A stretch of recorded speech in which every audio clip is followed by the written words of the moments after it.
Thank you for being willing to judge 4-H portfolios. These portfolios are the combination of a cover letter and resume that represent a cumulative summary of experience. They are the standard application tool for all 4-H leadership positions, a valuable resource as youth seek employment, and gather the information needed to apply for scholarships. Competing in a 4-H portfolio contest gives youth a competitive advantage as they apply for opportunities in the future. As a 4-H portfolio judge, it is helpful to understand the basics of the 4-H portfolio rubric, which you will complete for each contestant. The top half is where you will score the resume. You will notice that the content should include 4-H project involvement, activities and experiences, awards and recognition, leadership experience, community service, and non-4-H experience. You can think of these sections as requirements for an employment position. The resume doesn't have to be broken out into each section, but as you read the document as a whole, ask yourself if the applicant portrays their knowledge and experience of each topic. Also, be sure to score the overall section related to clear formatting, punctuation, and spelling. The second half of the rubric is where you will score the cover letter. The objectives are unique to each portfolio application and will change for different events, activities, or leadership roles. Make sure that you have the correct cover letter objectives before you begin scoring. It is helpful to input each of the objectives above the points section if they are not already on the rubric. Notice that both the cover letter and resume are scored on a 100-point scale. The total points at the top of the page is the sum of both scores. As you score each document, be sure that the total points you award correctly reflect the ribbon you would award the portfolio. An easy way to calibrate how many points to award is to understand what each ribbon means. A blue ribbon signifies that if you were hiring for employment, the application reflects a strong candidate who would definitely be interviewed for the position. A red ribbon indicates that the candidate may be considered for the position, but wouldn't be the first choice based on their documents. A white ribbon means the applicant would not be considered and their portfolio needs improvement. It is important to score each portfolio based on appropriate expectations for the contestant's age. The content topic should stay consistent across age groups, but we expect a much more detailed and in-depth portfolio from a 4-H senior than we do from a 4-H junior. For your reference, 4-H age groups are junior, 3rd through 5th grade, intermediate, 6th through 8th grade, senior, 9th through 12th grade. Now let's go over some examples. We'll start by looking at some resumes.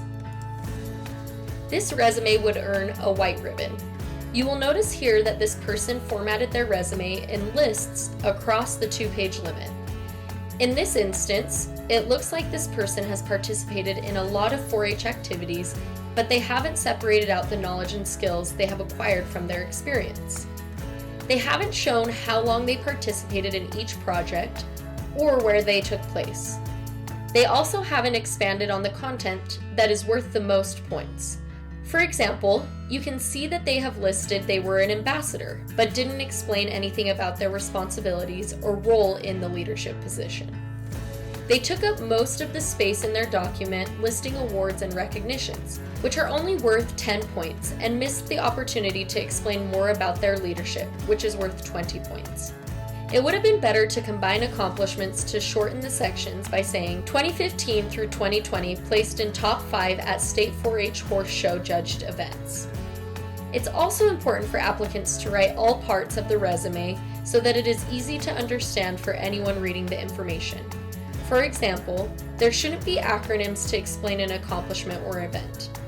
And topics should be expanded enough to understand the person's role, accomplishment, and/or skills gained. This is an example of a red ribbon resume. In this example, you can see that the applicant is on the right track, but are missing just a few essential items.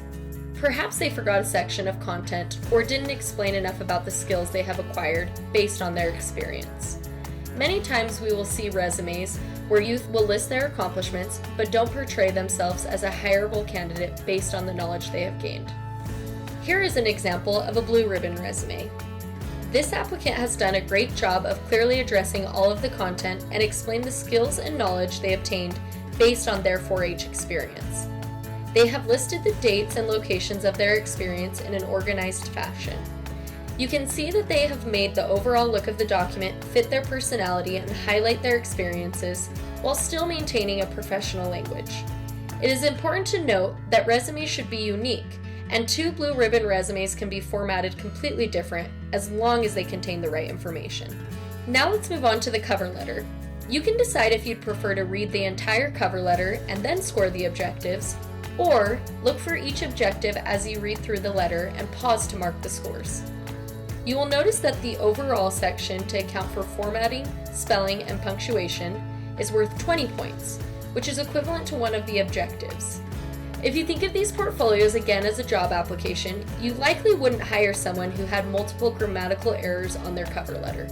Applicants should seek help from someone to proofread their portfolio documents before submission to a contest.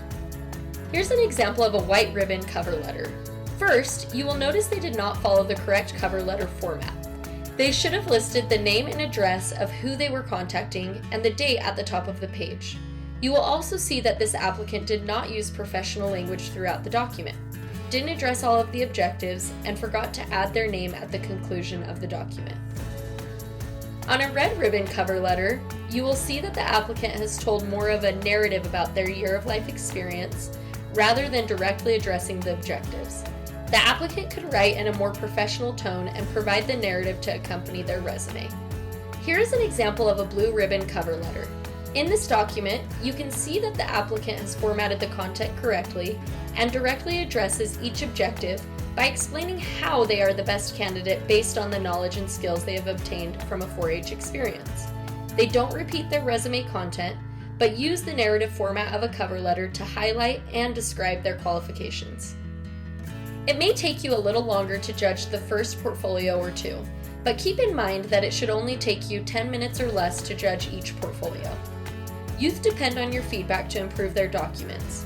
It is extremely helpful to make short comments in most of the sections on the rubric. Remember to add both constructive criticism and encouraging compliments. Thank you again for dedicating your time and expertise to be a 4-H portfolio judge.